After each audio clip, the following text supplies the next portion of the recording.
Let's talk Tanya for the 30th of Sivan of a leap year. In today's Tanya, we transition to the second half of Shara Yichud V'Emunah. The topic is still God's unity, but we will be discussing a different aspect of God's unity. Up until this point, we're talking about God's unity and the contradiction seemingly to God's unity that is posed by the creation of all the worlds and everything within them. And that we've already resolved in the previous chapters.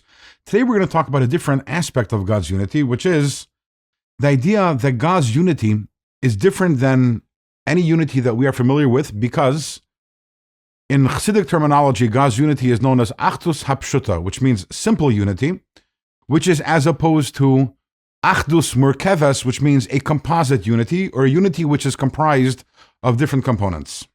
By way of example, if I live in a neighborhood and there are many different supermarkets in the neighborhood, so I can't say that the supermarket on my corner is the only supermarket. It isn't. There are others.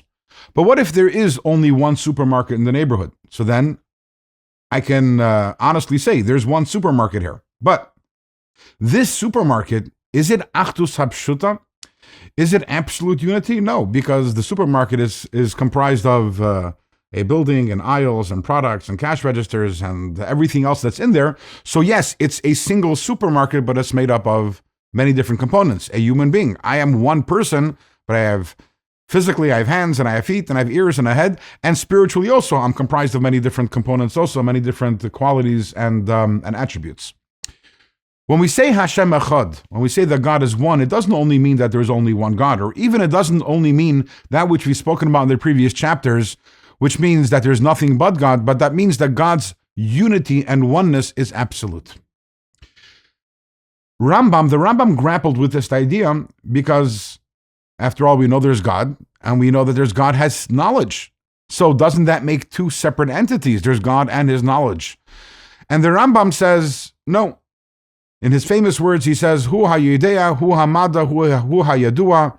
God is the knower, God is the knowledge, God is that which is known, which is very different than in the human sphere, where there is the person who is the knower, there is the knowledge, there's that which is known, and these are three different entities, which, yes, all come together within the brain of the human being, but they're three different entities. Rambam argues that by God, all of these three are one and the same. The Alter Rebbe now, in Tanya, he expands upon that and says this is not only true regarding God's knowledge, which is what Rambam addresses, this is true regarding all of God's qualities and attributes. God has compassion. God has wisdom.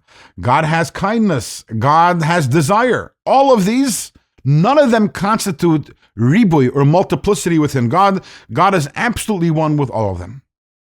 Now, try wrapping your head around that one. What does that mean? How is that possible?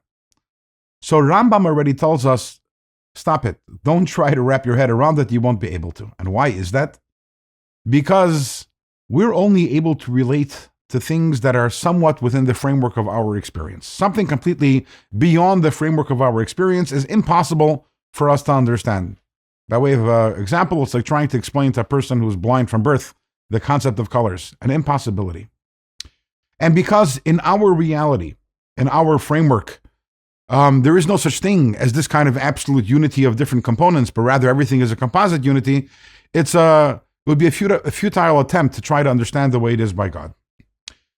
When we say that God, the framework of his existence is completely above and beyond the framework of our existence, what does that mean? So the Alter Rebbe says, in order to understand that statement, just how distant God is from our experience and our framework, let us first, for a moment, let us examine what is the human framework? What is the internal structure of the human being? The spiritual structure of the human being.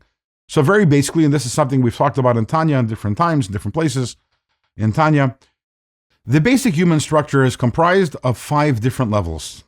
It begins with, we're talking about the internal spiritual structure, it begins with our intellectual capacities, and the very first one of that is chachma, awareness, revelation. And then we have our emotions, that's step number 2. Then we have our thoughts.